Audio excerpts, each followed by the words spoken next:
Assalamu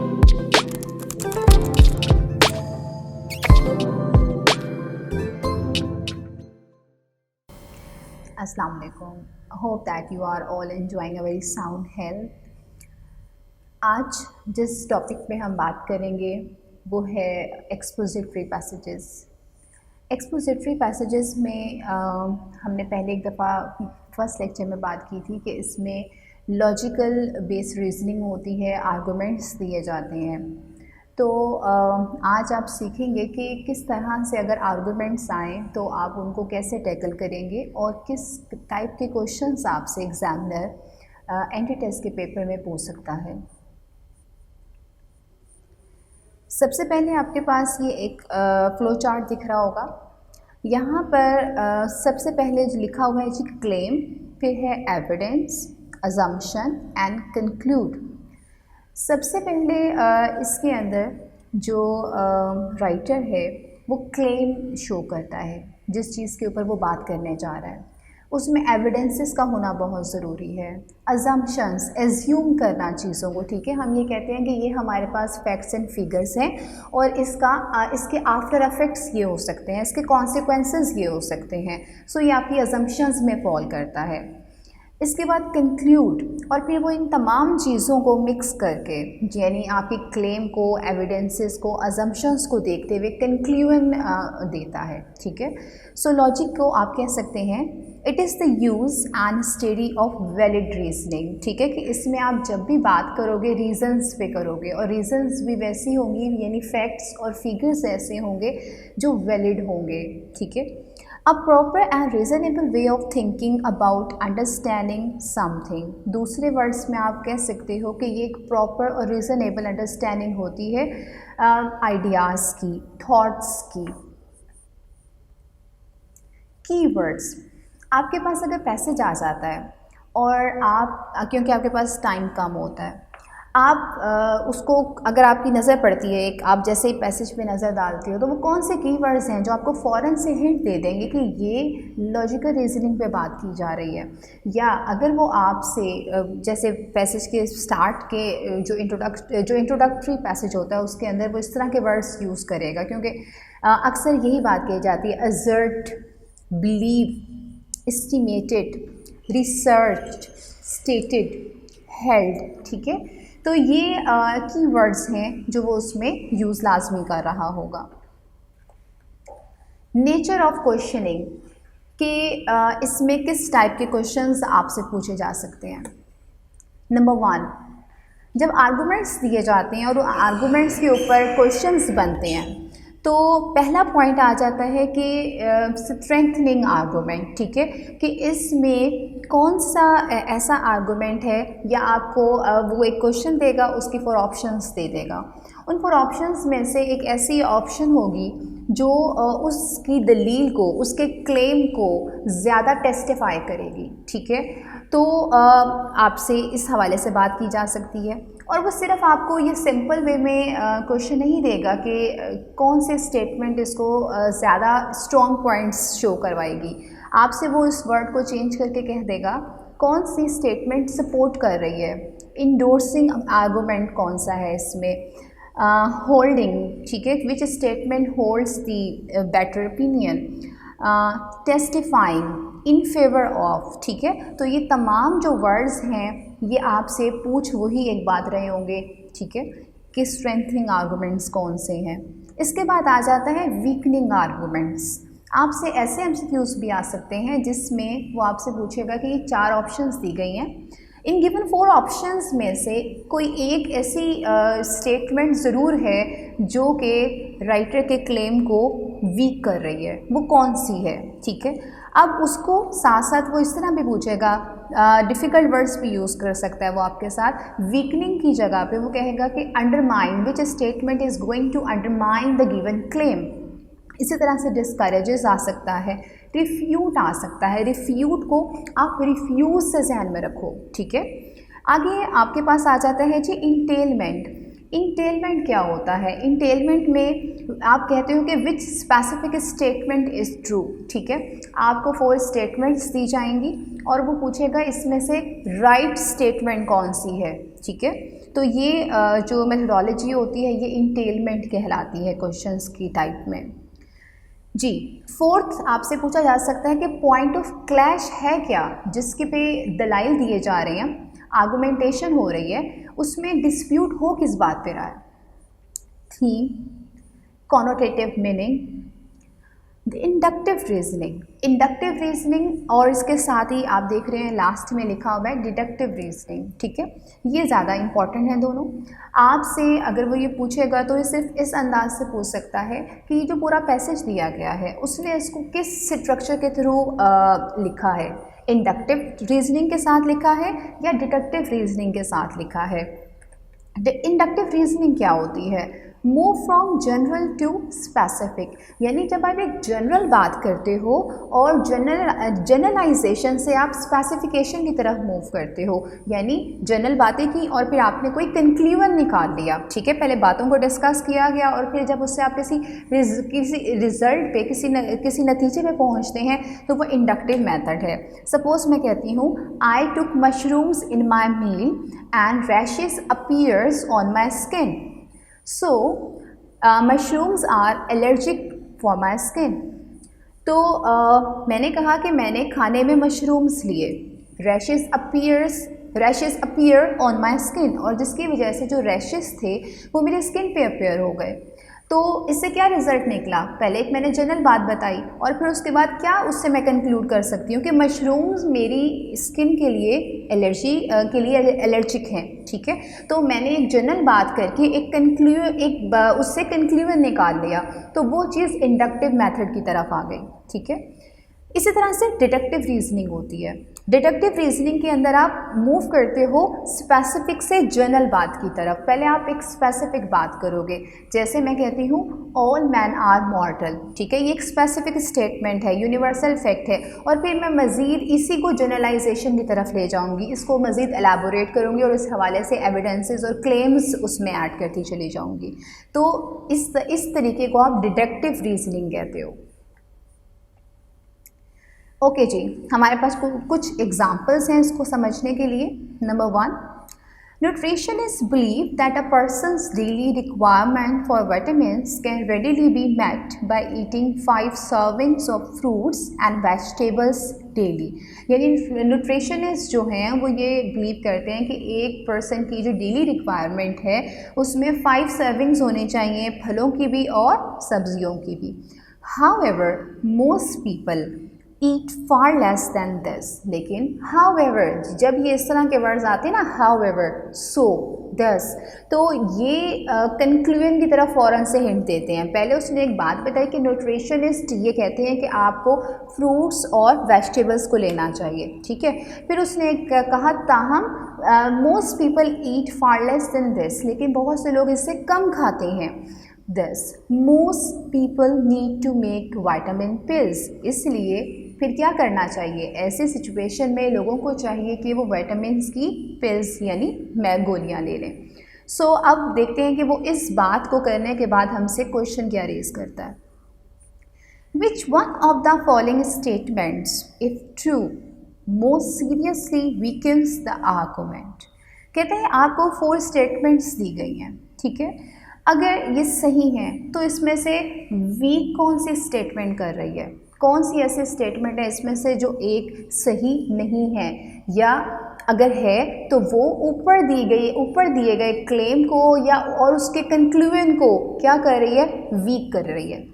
number 1, even 5 servings of fruits and vegetables a day is insufficient unless the intake is varied to ensure that different vitamins are consumed। ठीक है जी, पहले में वो आपसे कहता है कि समटाइम्स ऐसा होता है कि even 5 servings of fruits and vegetables a day insufficient, कि कभी कभी एक दिन में जो आप 5 फ्रूट्स की सर्विंग्स लेंगे और वेजिटेबल्स की सर्विंग्स लेंगे तो बाज़ औक़ात वो भी इनसफिशेंट हो जाता है अगर आप ये सोचे बगैर खा रहे हैं कि उसमें कौन कौन से विटामिन्स हैं। ठीक है, आपको ये पता होना चाहिए जो आप फलों का या सब्जियों का इंटेक लेंगे उसमें कौन से विटामिन्स आप ले रहे हो। ठीक है, तो ये चीज़ इसको वीक नहीं कर रही है बल्कि ये इसको मज़ीद सपोर्ट ही कर रही है, इसको मज़ीद एक्सप्लेन कर रही है। B, certain commonly available fruits and vegetables contain considerably more nutrients than the others। दूसरी बात ये की गई कि कॉमनली अवेलेबल फ्रूट्स और वेजिटेबल्स में बाज़ औक़ात ज़्यादा न्यूट्रिएंट्स होते हैं, यानी वो कहता है कि बाज़ औक़ात इस तरह से होता है कि कुछ फ्रूट्स ज़्यादा ग़िज़ाइयत रखते हैं एज़ कम्पेयर टू अदर्स। यही केस वेजिटेबल्स के साथ है। तो ये चीज़ भी इसको वीक नहीं कर रही बल्कि इसको मज़ीद एक्सप्लेन ही कर रही है। C, many commonly consumed foods that are neither fruits nor vegetables. Many commonly consume foods के बहुत से ऐसे फूड्स जिनको आप इस्तेमाल में लेते हो are neither fruits nor vegetables, ना तो वो फ्रूट्स हैं ना ही वो सब्जियां हैं, ठीक है। Are fortified by manufacturers with the vitamins found in fruits and vegetables. तो उस खुराक में, उस खाने में जो मैन्युफैक्चरर्स हैं वो उसमें पहले से ही जो हैं विटामिन्स को ऐड कर देते हैं, ठीक है। अब यहाँ पर एक आपकी स्टेटमेंट में ट्विस्ट आ रहा है। ऊपर बात की गई कि विटामिन पिल्स ले लेनी चाहिए अगर आप फ्रूट्स इतने नहीं खा सकते और सब्जियां और वेजिटेबल्स को इतना नहीं खा सकते। यहाँ पर उसने स्टेटमेंट को चेंज कर दिया है। अगर आप ध्यान से देखें, यहाँ वो आपसे कह रहा है कि कुछ खाने इस तरह के हैं, यहाँ फलों की बात नहीं हुई, यहाँ वेजिटेबल्स की बात नहीं हुई, यहाँ पिल्स की बात नहीं हुई, बल्कि यहाँ खानों की बात आ गई है। यानी पिल्स से हटकर एक ऐसा फूड आ गया आपके पास जिसके अंदर भी जो मैन्युफैक्चरर्स हैं विटामिन्स को ऐड कर देते हैं, ठीक है। D, nutritionists sometimes disagree on how much of a fruit or vegetable constitutes a complete serving। D में वो बात करता है कि न्यूट्रिशनिस्ट जो हैं वो अक्सर इस बात पे यानी डिसएग्री कर रहे होते हैं कि तमाम फ्रूट्स एक जैसी ग़िज़ाइयत नहीं रखते हैं, ठीक है। कुछ जो फ्रूट्स होते हैं वो ज़्यादा ग़िज़ाइयत रखते हैं और कुछ कम रख रहे होते हैं। तो यहाँ पर अगर आप देखें ए, बी और डी, ए, बी और डी के अंदर जो बात की जा रही है वो न्यूट्रिशनिस्ट फ्रूट्स और वेजिटेबल्स के गिर्द ही घूम रही है। सी के अंदर अगर आप देखें, और वो उसको सपोर्ट भी कर रही है, जो ऊपर एक क्लेम किया, एक पहले बात की गई फिर उसको क्लेम किया गया और कंक्लूड कर लिया गया। ए, बी और डी उन्हीं बातों को सपोर्ट कर रही है। अगर आप सी में देखें तो सी उसको सपोर्ट नहीं कर रही बल्कि उसको वीक कर रही है, क्योंकि वहाँ पर विटामिन पिल्स के ऊपर कंक्लूड कर बैठे थे आप। और सी में वो कहता है कि नहीं, सिर्फ विटामिन पिल्स नहीं है बल्कि कुछ ऐसे खाने भी हैं जिनको इस्तेमाल करने से आपके विटामिन की कमी पूरी हो जाती है। So C is weakening your statement in the passage. तो आप किस पे टिक करोगे? सी पे टिक करोगे। Example 2, The primary task of a university is to educate। ठीक है, कि एक जो प्राइमरी टास्क है यूनिवर्सिटी का वो क्या है? एजुकेट करना है। But to teach well, professors must be informed about new developments in their disciplines and that requires research। दूसरी बात उसने ये की कि अगर आप टीच वेल, अच्छा पढ़ाना चाहते हैं, जो आपके प्रोफेसर्स हैं उनको क्या देनी चाहिए? इन्फॉर्मेशन देनी चाहिए, उन्हें इन्फॉर्म करते रहना चाहिए। किसके बारे में? उनके डिसिप्लिन्स के बारे में और उसके हवाले से होने वाली रिसर्च के हवाले से। Yet many universities cannot afford to support faculty research adequately। लेकिन उसने कहा कि बहुत सी ऐसी यूनिवर्सिटीज़ भी हैं जो कि रिसर्च को अफोर्ड ही नहीं कर सकती, ठीक है। अब येट यहाँ आ जाता है ट्विस्ट, ठीक है। यहाँ पे आप थोड़ी सी उस बात की तरफ उससे थोड़ा डिफरेंट होते हो, शिफ्ट करते हो। तो यहाँ पे उसने कहा कि yet many universities can not afford, ठीक है, research adequately. So a lack of funds for research adversely affects the degree to which a university can fulfill its central mission। तो कहता है सो अ लैक ऑफ फंड्स, सो यानी इसलिए, अ lack of funds यानी funds की कमी है, for research adversely affects the degree to which a university can fulfill its central mission। तो वो कहता है कि जब फंड्स की कमी होगी तो प्रोफेसर्स तक प्रॉपर रिसर्च की न्यू रिसर्च नहीं पता चल सकेगी। जब न्यू रिसर्च नहीं पता चल सकेगी तो जो डिग्री वो दे रहे हैं, जो वो स्टूडेंट को नॉलेज प्रोवाइड कर रहे हैं, ठीक है, उसमें भी वो भी इतना अप टू द मार्क नहीं होगा, वो इतना अप टू डेट नहीं होगा। अब देखते हैं कि हमसे सवाल क्या किया जा रहा है। Which one of the following most accurately expresses the conclusion of the argument? अब वो ये पूछता है आपसे कि इसमें, और यहाँ इसको भी अंडरलाइन करके देख लेते हैं, सो लैक ऑफ फंड्स, क्योंकि हमें उसने एक रीज़न बता दी कि ऐसा क्यों नहीं हो पाता, क्यों प्रोवाइड नहीं कर पाते, यूनिवर्सिटीज़ क्यों प्रोवाइड नहीं कर सकती, रिसर्च के लैक ऑफ फंड्स है। अब आपसे क्वेश्चन ये किया जा रहा है, which one of the following most accurately expresses the conclusion of the argument. अब ऊपर एक आर्गूमेंट रेस किया गया और वो कहता है कि इसको नीचे दी गई जो 4 स्टेटमेंट्स हैं, बेहतरीन अंदाज में कौन सी स्टेटमेंट उसे समअप करेगी, ठीक है। ए, in order to be able to teach well, university professors must conduct research, ठीक है। अब ए में उसने बात की कि यूनिवर्सिटी प्रोफेसर्स को रिसर्च कंडक्ट करनी चाहिए। क्या आपको लगता है कि ये इसका कंक्लूजन हो सकता है? नो, क्योंकि ये सिर्फ एक वन साइडेड बात हो रही है। B, lack of financial support for faculty research is the root of ineffective teaching at universities। ये भी बात एक लिहाज से ठीक है, लेकिन यहाँ सिर्फ इतनी बात हुई है कि lack of financial support for faculty research, कि अगर फैकल्टी रिसर्च के लिए फाइनेंशियल की सपोर्ट नहीं होगी तो इनफेक्टिव टीचिंग जो है वो यूनिवर्सिटीज़ में आपको मिलेगी। सी, effective teaching is the primary mission of a university, ठीक है।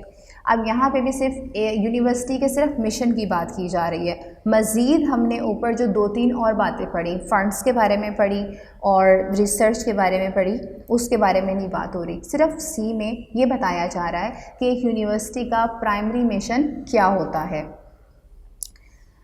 D, lack of funds for research reduces the quality of education a university provides। अगर आप देखें ए, बी और सी में 1 बाय 1 एक एक बात बताई गई। एक ऑप्शन में कहा गया कि यूनिवर्सिटी एजुकेशन प्रोवाइड करती है, बी ऑप्शन में उसने बात किया कि हमारे पास फंड्स की कमी है, ए में उसने बात किया कि यूनिवर्सिटी को प्रोफेसर्स को रिसर्च प्रोवाइड करनी चाहिए। और अगर आप डी पे देखें तो डी की जो स्टेटमेंट है ऊपर दी गई तीनों बातों को कवर कर रही है। Lack of funds for research reduces the quality of education, के फंड्स की कमी होगी तो रिसर्च जो है lack of funds for research, की अगर रिसर्च के लिए फंड्स नहीं हैं तो रिड्यूस हो जाएगी किसकी क्वालिटी? एजुकेशन की क्वालिटी। आ यूनिवर्सिटी प्रोवाइड, ये कौन सी एजुकेशन है? ये किस एजुकेशन की बात हो रही है? रिसर्च से रिलेटेड इन्फॉर्मेशन और एजुकेशन की बात हो रही है। रिसर्च बेस्ड एजुकेशन कौन प्रोवाइड कर रहा है? यूनिवर्सिटी प्रोवाइड कर रही है। यानी डी ऑप्शन में कंक्लूजन में तमाम चीज़ें कवर हो गई। यूनिवर्सिटी का प्राइमरी पर्पस भी कवर हो गया, ये बात भी बता दी गई कि प्रोफेसर्स को रिसर्च की ज़रूरत है, और एंड पे ये भी बता दिया गया कि लैक ऑफ फंड्स भी है। तो आपका कंक्लूजन की आपकी जो कंक्लूडिंग स्टेटमेंट होती है वो हमेशा ऐसी ही होनी चाहिए, that covers all the aspects given in the passage, ठीक है। So D is your correct answer. Example 3 देखते हैं जी। Automated flight technology, automated mean automatic जो है, automated flight technology can guide an aircraft very reliably, ठीक है। अगर आप एयरक्राफ्ट हवाई जहाज़ की बात करें तो ऑटोमेटिक फ़्लाइट सिस्टम होता है वो आपको बहुत बेहतर तरीके से उसमें गाइडलाइन भी मिल जाती है, वो आपको गाइड भी कर रही होती है। फ्रॉम नेविगेशन टू लैंडिंग, अगर आप नेविगेशन से लैंडिंग तक की बात करते हो, yet this technology, even when functioning correctly, is not a perfect safeguard against human error। लेकिन उसने ये ज़रूर कहा कि ये टेक्नोलॉजी जो है अगर ठीक भी फंक्शन कर रही है सो ये ह्यूमन एरर के अगेंस्ट एक परफेक्ट सिक्योरिटी गार्ड नहीं है।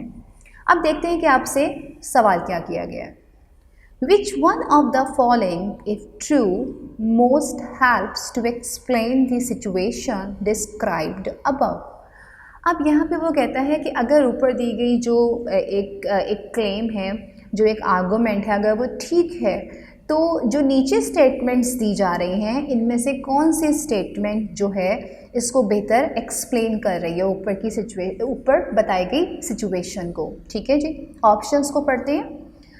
नंबर ए ऑप्शन पे लिखा है जी, automated flight technology does not always function correctly. ठीक है, पहले में उसने कहा कि जो ऑटोमेटेड फ्लाइट टेक्नोलॉजी होती है वो हमेशा सही तरह से फंक्शन परफॉर्म नहीं करती। ठीक है, अब यहाँ पर ये बात कुछ आपको समझ में आती है।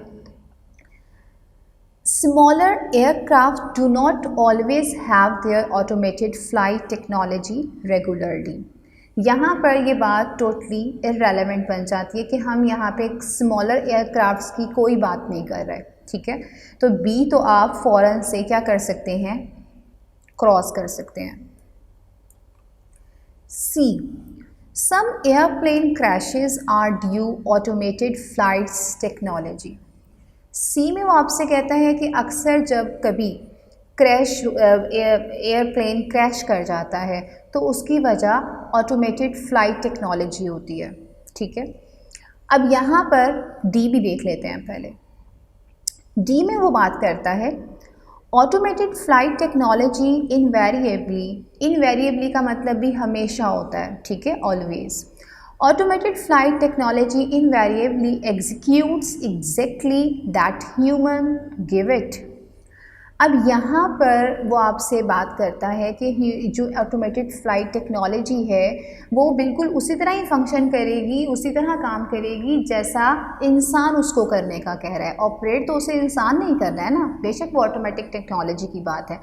जैसे आपके पास कार्स हैं ऑटोमेटिक सिस्टम में, तो वो खुद ब खुद तो नहीं चल जाती हैं, उसको फिर भी ऑपरेट करने के लिए इंसान की ज़रूरत तो पड़ेगी।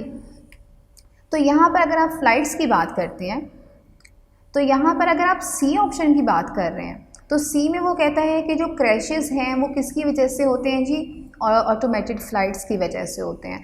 तो यहाँ पर फ़्लाइट्स रिस्पॉन्सिबल्स हैं कि ह्यूमन बींग्स रिस्पॉन्सिबल हैं। सो सी यहाँ पे क्या हो जाएगा, आपका ऑलरेडी क्रॉस हो जाएगा। अब आपके पास रह जाती हैं दो ऑप्शंस, ए एंड डी। ठीक है, और एक दफ़ा दोबारा से उस आर्गूमेंट को पढ़ लेते हैं जिसके ऊपर बात की जा रही है। क्या बात की जा रही है कि ऑटोमेटेड फ़्लाइट्स की टेक्नोलॉजी है जो हमें गाइड कर रही है एयरक्राफ्ट के बारे में और नेविगेशन से लैंडिंग के तक गाइड करती है। Yet this technology even when functioning correctly is not a perfect safeguard against human error. अगर आप यहाँ पे देखें तो इसकी लास्ट लाइन में जब वो उसको कंक्लूड करता है येट के साथ, तो वो ये बता रहा है कि अगर वो बेहतरीन फंक्शन भी परफॉर्म कर रही है तो वो ह्यूमन एरर को सेफगार्ड नहीं कर सकती। ठीक है, तो अगर आप डी को देखें तो डी में ए को भी देखते हैं और डी को भी। ए में क्या कहता है, automated flight technology does not always function correctly. ठीक है, अब यहाँ पर ऐसा तो नहीं है कि वो हमेशा ही गलत परफॉर्म कर रही हो। डी में क्या कहता है, और ए ऑप्शन आपको कंप्लीटली दिए गई ऊपर आर्गूमेंट को सम अप भी नहीं कर रही। डी में देखें, automated flight technology invariably executes exactly that human give it. ठीक है, आप बजाय इसके कि आप ऑटोमेटेड फ्लाइट्स को ब्लेम करें, इसके पीछे हिडन कॉज कौन सी है, ह्यूमन बींग्स हैं। ठीक है, तो डी आपका इसका करेक्ट आंसर होगा, क्योंकि उसने अगर आप देखें तो पैसेज की लास्ट लाइन में भी, ये ऊपर जो पैसेज है इसकी लास्ट लाइन में भी उसने यहाँ पर आपको बताया है कि ह्यूमन एरर को वो प्रोटेक्ट नहीं कर सकती है। तो डी आपको डी इस स्टेटमेंट को बेहतर डिस्क्राइब कर रहा है। अच्छा जी, आगे हम बात करते हैं एक प्रॉपर कॉम्प्रीहेंशन के हवाले से। ठीक है, कि अगर आपको एक कॉम्प्रीहेंशन पैसेज आता है तो उस पैसेज के अंदर से लॉजिकल रीजनिंग के क्वेश्चंस को कैसे सॉल्व करेंगे। सबसे पहले पैसेज के क्वेश्चंस को रीड करते हैं ताकि हमें आइडिया हो जाए कि पैसेज की रीडिंग के दौरान हमने कौन से इम्पॉर्टेंट पॉइंट्स के ऊपर ज़्यादा फोकस करना है। जी, द ऑथर नंबर 1 है जी, the author uses great deforestation in Nigeria to support which of the following claims. अब यहाँ पे वो आपसे पहले क्वेश्चन में पूछ रहा है कि ऑथर ने ग्रेट डिफॉरेस्टेशन की बात की है और वो इस ग्रेट डिफॉरेस्टेशन के क्लेम को किस तरह से सपोर्ट कर रहा है जी। दूसरी बात, Which of the following passage assertion is presented as a reason why the gasoline market is better supplied than kerosene? ठीक है, अब यहाँ पर देखें तो इसमें वो आपसे पूछ रहा है कि जो केरोसिन है वो ज़्यादा बेहतर क्यों है केरोसिन से। ठीक है, थर्ड क्वेश्चन में वो आपसे बात कर रहा है नाइजीरियाज क्राइसिस, एनर्जी क्राइसिस के हवाले से। In the discussion of Nigeria's energy crisis, what is the significance of this statement?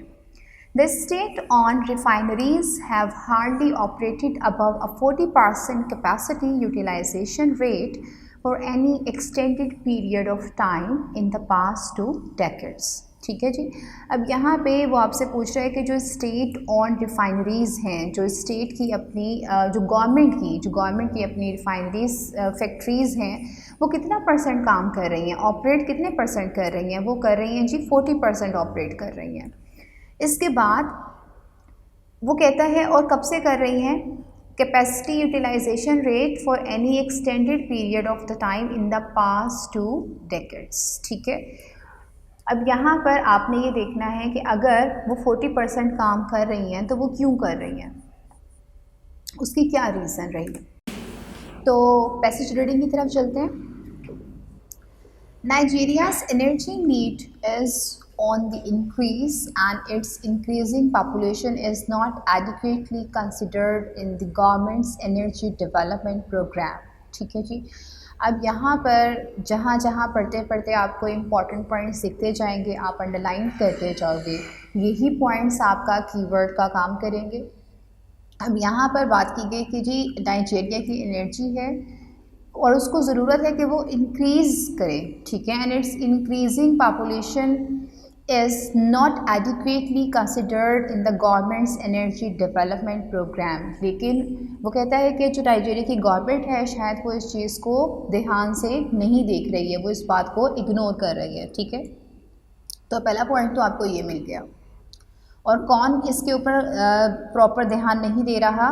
Government नहीं दे रही है। The present urban centered energy policy is deplorable as cases of rural and sub-rural energy demand and supply do not reach the center stage of the country's energy development policy। और इसमें सबसे ज़्यादा सफ़र कौन कर रहा है, कौन ज़्यादा इसके अंदर तकलीफ़ में और प्रॉब्लम में है? वो है जी अर्बन सेंटर्ड सोसाइटी। ठीक है जी, अर्बन जो लोग हैं वो प्रॉब्लम में हैं। डिप्लोरेबल का मतलब अनअफेक्टिव हो चुकी है, कामयाब नहीं हो रही, बल्कि नुकसान की तरफ जा रही है, खसारे की तरफ जा रही है। तो वो पॉलिसी जो है उनकी वो क्या हो चुकी है, वो फ्लॉप हो चुकी है, और जिसकी वजह से जो प्रॉब्लम में हैं जी वो रूरल और सब रूरल लोग हैं। इसके बाद people in the rural areas depend on burning woods and traditional biomass for their energy needs. और उसका नतीजा क्या निकल रहा है कि जो लोग रूरल एरियाज़ में हैं, people in the rural areas, वो डिपेंड किस पे कर रहे हैं? फिर वो लकड़ियों को जला रहे हैं, ट्रेडिशनल बायोमास मेथड को फॉलो कर रहे हैं। ठीक है, ताकि उन्हें क्या मिल सके, एनर्जी मिल सके। कॉजिंग ग्रेट डीफॉरेस्टेशन, अगर आपको याद होगा तो हमने अपने सबसे पहले MCQ में ही डीफॉरेस्टेशन की बात की थी, और यहाँ पे हम उसको पढ़ते चले जा रहे हैं, और जिसमें हमें पता चल रहा है कि वहाँ पे एनर्जी के क्राइसिस हैं, जिसकी वजह से लोग मजबूर हैं कि वो ट्रेडिशनल मेथड्स को अडॉप्ट कर सकें, इसीलिए डीफॉरेस्टेशन हो रही है। इमिटिंग ग्रीन हाउस गैसेस, लेकिन उसके साथ क्या है जी कि ग्रीन हाउस की जो गैसेस हैं वो इमिट हो रही हैं। इसके अलावा पोल्यूटिंग दी इन्वायरमेंट यहाँ पर, लेकिन उसके साथ साथ आफ्टर इफेक्ट्स क्या आ रहे हैं वो आपके सामने हैं कि एक तो ग्रीन हाउस गैसेस के बारे में आ रहा है, और एक फिर एनवायरनमेंट पोल्यूशन के हवाले से है। thus creating global warming and environmental concerns। और जिसकी वजह से क्या चीज़ है जी, ग्लोबल वार्मिंग है और environmental concerns हैं। The main task has been to supply energy to the cities and various places of industrialization, thereby creating an energy imbalance within the city's socio-economic and political landscapes। और यहाँ पर वो बात कर रहा है कि यहाँ पर जो प्रॉब्लम फेस करनी पड़ रही है कि जो ये एनर्जी इम्बैलेंस हुई है, क्यों इम्बैलेंस हो रही है, क्योंकि उनका ज़्यादातर फोकस किस पे है, इंडस्ट्रियलाइजेशन पर है। जब सप्लाई ऑफ एनर्जी ज़्यादा कहाँ जा रही है, इंडस्ट्रीज़ की तरफ जा रही है, शहरों की तरफ जा रही है, तो अर्बन एरियाज़ की तरफ जा रही है, तो प्रॉब्लम कहाँ आ रही है, कंट्री साइड में जी। इसके बाद जी, comparing the present and ever increasing population within the total capacity of the available power stations reveals that Nigeria is not able to meet the energy needs of the people. The rural dwellers still lack electric power। ठीक है जी। अब यहाँ पर आपको जैसे मैंने समझाया भी था कि जो फर्स्ट पैराग्राफ होता है आपका, ठीक है जी, ये आपका फर्स्ट पैसेज था। अब इस फर्स्ट पैसेज में अगर आप देखें तो क्या बात बताई जा रही है, यहाँ पर आपको इंट्रोडक्शन मिल गया, और इसकी अगर आप लास्ट लाइन देखें तो इस लाइन में उसने फर्स्ट पैराग्राफ की जो थीम ली थी कि नाइजीरिया में एनर्जी के क्राइसिस चल रहे हैं, उसको सम अप किस तरह से करें, सिर्फ फर्स्ट पैराग्राफ की बात हो रही है कि उसने कहा कि जो नाइजीरिया है is not able to meet energy needs of the people. ठीक है, कि वो लोगों की ज़रूरियात जो एनर्जी के हवाले से हैं वो पूरी नहीं कर पा रहा।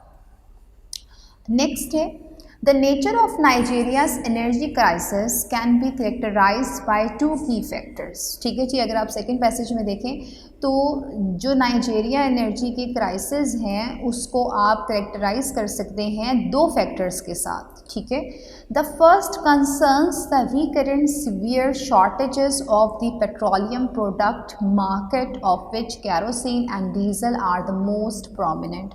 कि उसने कहा सबसे पहले जो हमारे पास एक फर्स्ट कंसर्न है उसमें शॉर्टेजेस हो जाती हैं पेट्रोलियम प्रोडक्ट्स की। ठीक है, और उसमें सबसे ज़्यादा जी किस चीज़ की बात हो रही है, कैरोसिन और डीज़ल उसमें ज़्यादा प्रोमिनेंट हैं। ठीक है, और ये सीवियर शॉर्टेजेस हैं। और recurrent, Nigeria has 5 domestic refineries owned by the government with a capacity to process 450,000 barrels of oil per day। ठीक है, लेकिन यहाँ पे वो ये भी बता रहा है कि नाइजीरिया के पास कितनी ऑयल की कैपेसिटी है जी, 450,000 बैरल्स। येट, लेकिन उसके बावजूद, येट जहाँ पे आ जाता है, सोचा करें कि वो किसी चीज़ पे गौर दिलवा रहा है आपको, येट इम्पोर्ट्स, लेकिन इसके बावजूद भी इम्पोर्ट्स कर रहा है, वो क्या कर रहा है, yet imports constitute more than 75% of petroleum product requirements. लेकिन फिर भी उसको कितना परसेंट करना पड़ता है import, almost 75% of petroleum products को। ठीक है जी, पूरा करने के लिए। दी स्टेट ऑन रिफाइनरीज की जो गवर्नमेंट, स्टेट का मतलब भी गवर्नमेंट है। ठीक है, इससे पहले उसने यहाँ पे देखेंगे गवर्नमेंट का वर्ड यूज़ किया और यहाँ पर ही अब उसने स्टेट का वर्ड यूज़ किया। ये क्या होता है, ये ट्रैप मेथड होता है, एक ही वर्ड के लिए डिफरेंट सिनोनिम्स यूज़ किए जाते हैं। ठीक है, लेकिन आपको पता होना चाहिए कि ये बात एक ही चल रही है यहाँ पर। The state-owned refineries have hardly operated above a 40% capacity utilization rate for any extended period of time in the past 2 decades। अगर आपको इससे कुछ याद आ रहा हो कि हमने एक पीछे क्वेश्चन ऐसा रीड किया था जहां उसने हमसे बात की थी कि जो 40% कैपेसिटी है वो क्यों है, अगर उसके पास ये चीज़ें मौजूद, अगर वो उन चीज़ों को प्रोसेस कर रहा है, जैसे वो ऑयल को जो उसके पास अपनी मादनियात और दूसरी चीज़ें हैं, अगर वो उनको रॉ फॉर्म से रिफाइनरी फॉर्म तक लेके जाता है तो वो सिर्फ 40% क्यों होता है। तो अब इसकी रीज़न यहाँ से हम ज़रा और ध्यान से पढ़ेंगे इसको, क्यों, क्योंकि इसके बारे में हमसे उसने क्या किया हुआ है, एक क्वेश्चन किया हुआ है जी। The gasoline market is much better supplied than the kerosene and the diesel because of its higher political profile. उसने कहा जो the gasoline market is much better supplied, उसने कहा वो बेटर सप्लाइड की जा रही है किससे जी, कैरोसिन से एंड डीजल से, because of its higher political profile, कि इसकी जो डिमांड है वो ज़्यादा है. This factor explains why the government has embarked on large import volumes to remedy domestic shortages of the product. और वो कहता है दिस फैक्टर, और यही फैक्टर एक्सप्लेन कर रहा है कि गवर्नमेंट ने इम्बार्क्ड ऑन के दो मीनिंग्स होते हैं. जब जहाज़ पे रवाना हो रहे होते हैं उसके लिए भी इसका वर्ड यूज़ किया जाता है, और अगर आप किसी काम को शुरू करने लग जाते हैं उसके लिए भी इम्बार्क ऑन का वर्ड यूज़ होता है. अब यहाँ पे ऑब्वियसली अगर हम इसके कॉन्टेक्स्ट में देखते हैं तो यहाँ पे हम किसी शिप की बात तो नहीं कर रहे हैं, ठीक है. यहाँ पे हम किसी काम को, किसी टास्क को शुरू करने की बात कर रहे हैं. तो यहाँ गवर्नमेंट के लिए इम्बार्क्ड ऑन का मतलब ये होगा बिगिन, ठीक है. The government has embarked on large import volumes to remedy domestic shortages of the products. तो गवर्नमेंट ने क्या करना शुरू कर दिया इस सिलसिले में, ज़्यादा से ज़्यादा इम्पोर्ट करना शुरू कर दिया. The weaker political pressure exerted by the consumers of kerosene, और वो कहते हैं कि यहाँ पे जो कैरोसिन के कंज्यूमर्स हैं उनका प्रेशर कम है. Means the poor and the low middle class, जो ज़्यादातर कौन यूज़ कर रहा है, पुअर और लो मिडिल क्लास यूज़ कर रहे हैं. And the diesel industrial sector on the government, और गवर्नमेंट सेक्टर पे बात की जाए तो डीजल की बात है. And the constraints on public financing of large scale imports of this products. वो कहता है the weaker political pressure exerted by the consumers of kerosene and diesel on the government. कहता है जो पॉलिटिकल प्रेशर एग्जर्ट होता है, जो लोग कैरोसिन को यूज़ कर रहे होते हैं या इंडस्ट्री जो डीजल को इस्तेमाल में ले रही होती हैं, लेकिन the constrain on public financing of large scale imports of this products. लेकिन जब भी आप इन प्रोडक्ट्स को इम्पोर्ट करते हैं, जो इन्हें चाहिए, जो नाइजीरिया की गवर्नमेंट इंपोर्ट कर रही होती है, उसके ऊपर जो कॉन्स्ट्रेंट से मुराद है जो ज़्यादा पैसे, जो ज़्यादा टैक्सेस लग जाते हैं, वो जो है उसको जो उसका बजट होता है गवर्नमेंट का, उसको हद से ज़्यादा इंक्रीज़ कर देता है. As in the case of gasoline, largely explain their more severe and persistent market shortages. ठीक है, और ये ऐसा क्यों होता है, क्योंकि largely explain their more severe and persistent market shortages की वजह से. persistence का मतलब होता है मुसलसल, रेगुलर जी. इसके बाद जी थर्ड पैसेज है. The second dimension of Nigeria's energy crisis is exemplified by such indicators as electricity blackouts, brownouts, and pervasive reliance on the self-generated electricity. अब यहाँ पे अगर आप सेकंड फैक्टर की और उसकी बात करें, जिसके लिए यहाँ पे वो सेकंड डायमेंशन का वर्ड यूज़ कर रहा है, जिसमें और वो किसके बारे में डायमेंशन का जिक्र हो रहा है जी, नाइजीरिया की एनर्जी क्राइसिस के हवाले से. तो वो कहता है कि इसको आप इंडिकेट कर सकते हैं कि वहाँ पे इलेक्ट्रिसिटी ब्लैकआउट्स बहुत हैं, ब्राउन आउट्स बहुत हैं. मींस ये तमाम इलेक्ट्रिसिटी के अंदर जो फ्लक्चुएशंस होती हैं ये उसकी डिफरेंट टाइप्स हैं. और pervasive reliance on self generated electricity, और हद से ज़्यादा जब आप खुद सेल्फ रिलायंस कर लेते हैं कि हम खुद से, अगर हमें गवर्नमेंट प्रॉपर बिजली फराहम नहीं कर रही, इलेक्ट्रिसिटी प्रोवाइड नहीं कर रही, तो हम खुद से उसे जनरेट करने की कोशिश करें. जैसे डिफॉरेस्टेशन कर रहे हैं वो, तो उससे क्या होगा, उससे उनका टेम्परेरी बेसिस पे तो फ़ायदा हो जाएगा, लेकिन उसके बाद जो नताइज सामने आएंगे, जो नुकसान होगा वो ज़्यादा होगा, उसके लिए काफ़ी हैवी प्राइस पे करनी पड़ेगी. This development has occurred despite abundant energy resources in Nigeria. The electricity market dominated on the supply side by the state-owned power holding company of Nigeria. अब यहाँ पे वो कहते हैं जी electricity market dominated on the supply side by the state-owned power holding company of Nigeria, कि इसको जो भी ये एनर्जी क्राइसिस को कंट्रोल किया जा रहा है वो कौन कर रहा है जी, उनकी कंपनी कर रही है, जिसकी आप शॉर्ट एब्रीविएशन भी लाजमी जहन में रखें, कभी इस हवाले से भी वो पूछ सकता है कि what is meant by the PHCN, what is the role of PHCN, ठीक है। जबकि आप ये कहें कि मैंने तो PHCN कहीं पे पढ़ा ही नहीं था। यहाँ पर power holding company of Nigeria को वो PHCN की बात कर रहा है कि जो कंपनी उसको लीड कर, जो डिपार्टमेंट है इलेक्ट्रिसिटी का, उसको जो लीड कर रहा है वो कौन है, वो power holding company of Nigeria है जी। Formerly called national electric power authority, जिसको फॉर्मली क्या कहा जाता है जी, national electric power authority, has been incapable of providing minimum acceptable international standards of electricity service, electricity service reliability, accessibility and availability for the past 3 decades, जिसके अंदर last में उसने ये कह दिया कि ये जो इदारा है इलेक्ट्रिसिटी का इंटरनेशनल मिनिमम लेवल भी नहीं दे पा रहा, मिनिमम एक्सेप्टेबल इंटरनेशनल स्टैंडर्ड से भी बहुत दूर है, ठीक है। लास्ट में जी जो इसका कंक्लूडिंग पैसेज होता है आपका, though the peak electricity demand has been less than half of the installed capacity in the past decade, load shedding occurs regularly। अब यहाँ पे वो कहता है द पीक इलेक्ट्रिसिटी डिमांड, कि हद से ज़्यादा पीक पे जो इलेक्ट्रिसिटी की डिमांड की जा रही है, has been less than half of the installed capacity in the past decade, कि जो उनके पास अवेलेबल कैपेसिटी है उससे भी हाफ है जो उनको मिलती है। Load shedding occurs regularly, load shedding बाकायदगी से हो रही है। Power outages in the manufacturing sector provide another dimension to crisis. इसके अलावा अगर आप इसकी बात करें मैन्युफैक्चरिंग सेक्टर की, तो वहाँ पे भी क्या नज़र आ रहे हैं आपको, क्राइसिस नज़र आ रहे हैं। इन 2004 जब भी कभी आपको ये फिगर्स नज़र आ रहे हों, इन्हें लाजमी अंडरलाइन करें।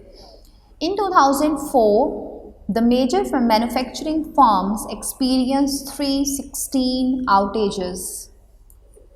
This increased by 26% in 2005,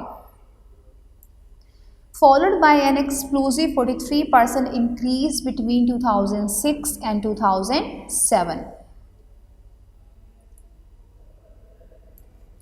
Though no published data exist, the near collapse. अच्छा, अब यहाँ पे वो जो बात कर रहा है वो कह रहा है जो मैं फिगर बता रहा हूँ इसका कोई अभी पब्लिश डाटा नहीं है। The near collapse of generating system to far below 2000 megawatt for prolonged periods of time suggest a reason for the number of outages in 2008 to be very high। तो यहाँ पर अब वो आपसे बात कर रहा है कि जो आउटेजेस हैं, आउटेजेस का मतलब होता है रिस्ट्रिक्शन, बंदिश हो जाना, ठीक है। यहाँ पर जो प्रॉब्लम फेस करनी पड़ी फर्म्स को, अगर वो 2004 में बात करता है तो वो कहता है ऑलमोस्ट 316 आउटेजेस थी, और फिर दिस इंक्रीज बाय 26% इन 2005, और 2005 में ये 26% हो गई, followed by an explosive 43% increase between 2006 and 2007। अगर 2006 और 7 की बात करें तो फिर इसमें एक्सप्लोसिव हद से ज़्यादा इंक्रीज आया, that was 43%। Though no publish data exist, the near collapse of generating system to far below 2000 megawatt for prolonged period of time, कि यहाँ पे कितना बिलो हो चुका था अगर वो इलेक्ट्रिसिटी प्रोवाइड भी हो रही थी, far below 2000 megawatt, ठीक है। that suggests a reason for the number of outages in 2008, कि 2008 में इस तरह की कौन सी प्रॉब्लम्स आई, that to be very high, कि वो 43% से भी बहुत ज़्यादा बढ़ गई। This poor service delivery has rendered public supply a standby source as many consumers who cannot afford irregular and poor quality service, ठीक है। अब वो कहता है वो consumers जो afford नहीं कर सकते इस तरह की irregular और poor quality service, substitute more expensive captive supply alternatives to minimise the negative consequences of power supply interruptions on the production activities and profitability. तो वो ये चाहते हैं कि उनकी जो प्रोडक्शन है और जो उनका प्रॉफिट है वो उस पर क्या कहते हैं, कोई कंप्रोमाइज़ नहीं चाहते हैं। तो वो उसके लिए चाहे उन्हें थोड़ा ज़्यादा एक्सपेंसिव तरीके क्यों ना यूज़ करने पड़े, वो उनको अडॉप्ट करते हैं। As estimated, 20% of the investment into industrial projects is allocated to alternative sources of electrical supply। और एंड पे वो एक बात ये कहता है कि अगर आप अंदाज़ा लगाएं कि अगर कोई इंडस्ट्रियल प्रोजेक्ट्स पे काम कर रहा है और उससे प्रॉफिट लेना भी चाह रहा है तो कम से कम वो उसके अंदर कम इस्टीमेट रखें जी 20% इन्वेस्टमेंट उसमें किस चीज़ के लिए होगी कि वो अल्टरनेटिव सोर्सेज को फाइंड आउट कर सके अपनी इलेक्ट्रिसिटी सप्लाई के लिए। ठीक है, अब यहाँ पे तो हमने कर ली अपनी ये बात और अब अपना रिव्यू करते हैं जी। तो आपके सामने ये फर्स्ट क्वेश्चन है जी, the author uses great for deforestation in Nigeria to support which of the following claims. अब यहाँ पर डिफॉरेस्टेशन की बात हो रही है। हमने यहाँ पर देखें ये फर्स्ट पैसेज में ग्रेट डिफॉरेस्टेशन के ऊपर बात की थी और यहाँ पर हमने ये रीज़न डिस्कस किया था कि people in rural areas depend on burning would and traditional biomass of energy needs for their energy needs causing great deforestation. कि यहाँ पर उन्हें ये प्रॉब्लम क्यों फेस करनी पड़ती है, क्या रीज़न है जो डिफॉरेस्टेशन हो रही है कि वहाँ एनर्जी क्राइसिस हैं।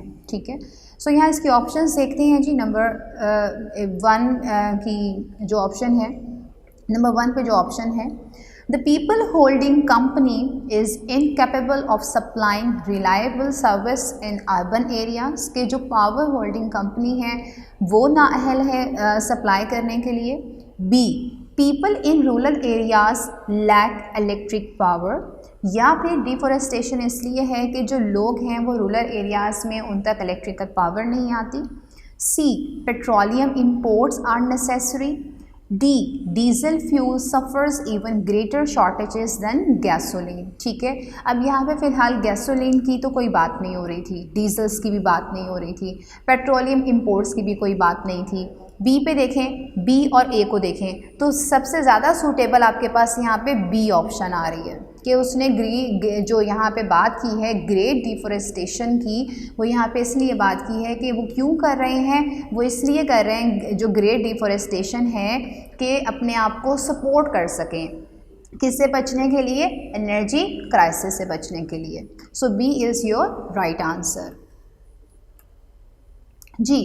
Which of the following passage assertions is presented as a reason why the gasoline market is better supplied than kerosene? अब यहाँ पर हमने जब सेकंड इसका पैराग्राफ रीड किया था तो यहाँ पे हमने ये डिस्कस किया था, ये देखें ये जो आपने अंडरलाइन की हुई हैं बातें उससे फ़ौरन से आपको हिंट मिल जाता है। Gasoline market is much better than kerosene and diesel because of its higher political profile। एक बात तो आपने ये पढ़ी थी कि जो गैसोलीन मार्केट है इसकी जो political profile high political profile होने की वजह से, ज़्यादा डिमांड मार्केट में होने की वजह से ज़्यादातर इस पर फोकस किया जाता है।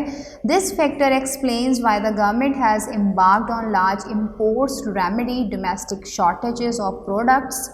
The weaker political pressure exerted by the consumers of kerosene and diesel on government। ठीक है जी, यहाँ तक ये बात हमने रीड की थी। अब ज़रा आ जाइए पहले इसकी ऑप्शंस की तरफ भी।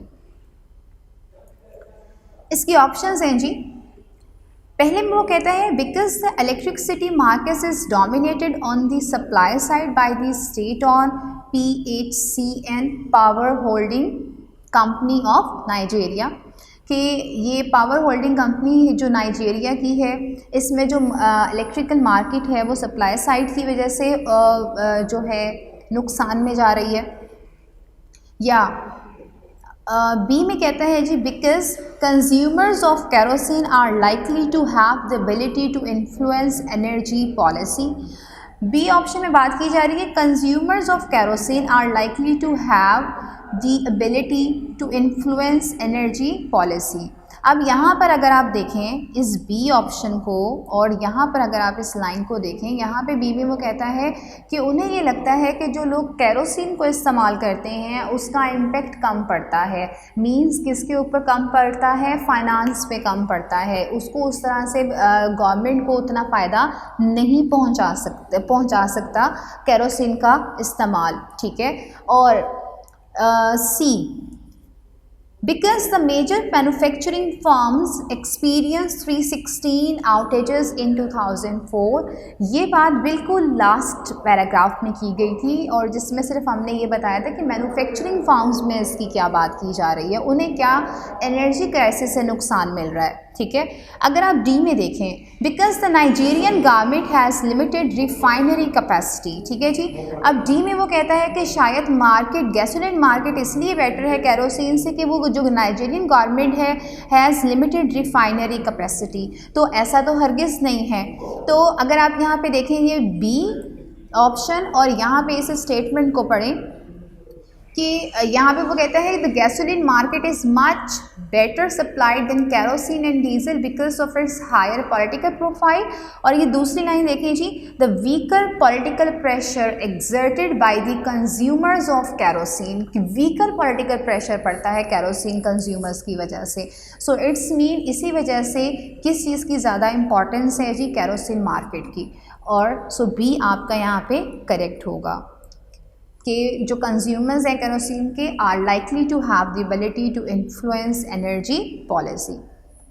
जी third, in the discussion of Nigeria's energy crisis what is the significance of the statement? The state-owned refineries have hardly operated above a 40% capacity utilization rate for any extended period of time in the past 2 decades। ये आपने discussion की थी इसी passage में, second passage में, जहाँ पर उसने बात की थी। ये देखिए ज़रा, the state on refineries have hardly operated above a 40% capacity utilisation rate for any extended period of time in the past 2 decades. अब वो कहता है यहाँ पे ये जो एक लाइन ली गई है इस पैराग्राफ से, वो क्या चीज़ आपको बता रही है, क्या मज़ीद एक्सप्लेन कर रही है। ऑप्शंस पे आते हैं। Nigeria has a surplus of crude oil. Surplus mean हद से ज़्यादा, मीन्स कि आपकी ज़रूरियात भी पूरी हो जाए और उसके बाद भी वो चीज़ बच जाए तो वो सरप्लस कहलाती है। तो क्या नाइजीरिया के पास जो क्रूड ऑयल है वो सरप्लस फॉर्म में है? B, Nigeria has been unable to satisfy petroleum product demand domestically. C, Nigeria's domestic energy crisis would be easily solved by free trade agreements। कोई एग्रीमेंट्स की यहाँ पे बात नहीं की गई है, वो तो खुद अभी नाइजीरिया इस प्रोसेस में है कि वो तरक्की कर सके। D, Nigeria's domestic energy crisis is primarily caused by its reliance on imports। अच्छा जी, नाइजीरिया के सिर्फ क्राइसिस इसी बात पे है कि वो इम्पोर्ट के ऊपर ज़्यादा फोकस कर रहा है। अब यहाँ पर जो ये लाइन अभी हमने हाईलाइट भी की है और इसको हमने पढ़ा भी था, तो यहाँ पे अगर हम देखें कि इस सेकंड पैराग्राफ का जो क्रक्स था, जो मेन आइडिया था, वो इसी बात पे था।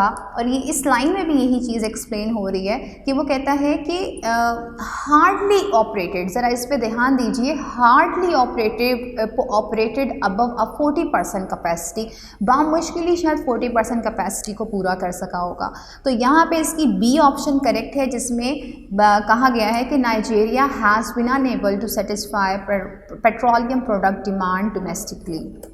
नेक्स्ट है जी आपके पास फोर्थ में कहा जाता है the author argues that Nigerian government has been unable to provide reliable electrical power to its citizens. कि नाइजीरिया की जो गवर्नमेंट है वो यानी कि इसमें नाकाम हो चुकी है कि वो अपने सिटीजन्स को इलेक्ट्रिकल पावर प्रोवाइड कर सके प्रॉपर वे में।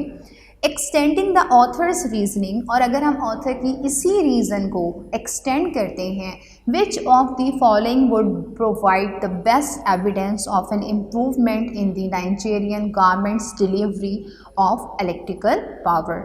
तो कौन से इसमें जो बेहतरीन एविडेंस है वो ये बताएगा कि नाइजीरियन गवर्नमेंट की जो डिलीवरी है इलेक्ट्रिक पावर की उसमें इम्प्रूवमेंट आ सकती है? A, an increase in the number of blackouts and brownouts. B, an increase in export of petroleum products. A decrease in the profit of manufacturing firms, a decrease in reliance on self-generated। तो आपसे पूछ रहा है कि जो author का एक author की जो एक रीज़न थी कि जो नाइजीरिया की गवर्नमेंट है वो एनर्जी प्रॉपर प्रोवाइड नहीं कर पा रही, अगर आप उसी बात को लेके एक्सटेंड करते हैं तो वो कौन सा ऐसा स्टेप लेगा जिससे वो इम्प्रूवमेंट की तरफ जाएगी? इसकी ऑप्शंस देखते हैं। An increase in the number of blackouts and brownouts, यानी कि वो लोड शेडिंग की तरफ मूव कर जाए, इससे उसकी एनर्जी क्राइसिस बेहतर होंगे। An increase in export of petroleum products, petroleum की प्रोडक्ट्स को यानी जो उसकी एक्सपोर्ट है उसको इंक्रीज़ कर दे। A decrease in the profits of manufacturing firms, या मैन्युफैक्चरिंग फर्म्स के अंदर जो प्रॉफिट है उसको डिक्रीज़ करे। A decrease in reliance of self generated, या फिर सेल्फ जनरेटेड रिलायंस को कम कर दे, यानी कि जब आप खुद जनरेट करने की कोशिश करते हैं तो वो एक टीम वर्क नहीं होगा बल्कि वो इंडिविजुअल लेवल पे बात चली जाएगी। और ये हमने शुरू के पैसेज में भी डिस्कस किया था कि लोगों ने उसको डिफॉरेस्टेशन के तरीक़ों को अडॉप्ट करना शुरू कर दिया, वो ट्रेडिशनल मेथड्स की तरफ चले गए जो रूरल एरियाज़ के लोग थे। तो अगर वो डिक्रीज़ करेंगे अपने सेल्फ जनरेटेड मेथड को और एक as a collective as a team work काम करेंगे तो वो बेहतर इन मसाइल को सॉल्व कर सकते हैं। लास्ट जी, the author's attitude towards the Nigerian government is best described as critical, neutral, sympathetic, optimistic। Critical क्या होता है कि आप हर चीज़ को तनकीदी निगाह के साथ देखते हैं, उसको डिस्कस करते हैं, उसके नेगेटिव पॉजिटिव एस्पेक्ट्स के साथ बात करते हैं। न्यूट्रल के अंदर ये होता है कि आप प्रॉब्लम्स को डिस्कस नहीं करेंगे, उन्हें एक्सप्लेन नहीं करेंगे अगर राइटर किसी चीज़ की बात को डिस्कस करेगा तो। सिंपैथेटिक, क्या इसमें सिर्फ हमदर्दी की बात की जा रही है? डी, ऑप्टिमिस्टिक, क्या इसमें वो कोई उम्मीद की बात कर रहा है? तो ज़्यादा सूटेबल ऑप्शन जी आपके पास जो आता है वो ए है कि इसमें वो क्रिटिकल पॉइंट ऑफ व्यू से उसने बात शुरू की थी और एंडिंग तक इसी अंदाज में, इसी एटीट्यूड के साथ उसने अपने पैसेज को वाइंड अप किया है। Hope you got the idea of logical reasoning. Thank you very much. अल्लाह हाफिज़।